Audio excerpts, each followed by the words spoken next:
मुख्यमंत्री अन्नपूर्णा योजना एमएपीवाई मुख्य बिंदु राज्यर खाद्य सुरक्षा व्यवस्था को सुदृढ़ करने पई राज्य कैबिनेट आर्थिक वर्ष 2026 बिना 27 पई एही नूतन योजना को मंजूरी देइछंती।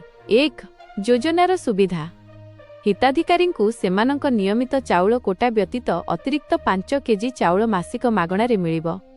एही चाउल मुंड पिछा पेर पर्सन हिसाब रे बंटन कराजिबो। 2 केउमाने उपकृत हेबे एही योजनारे राज्यर समस्त targeted public distribution system TPDS हिताधिकारी सामिल हेबे। एनएफएसए जातीय खाद्य सुरक्षा आईन 3 22 कोटी रु अधिक सदस्य।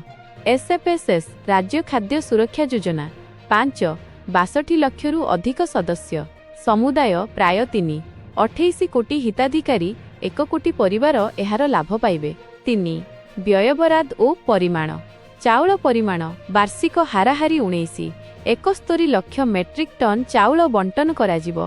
आर्थिक बजेट 2026 बिना 27 आर्थिक वर्ष पई 8813 कोटी टंकार व्ययबराद को मंजूरी मिलिछि। एही योजना राज्यर गरीब और मध्यवित्त परिवार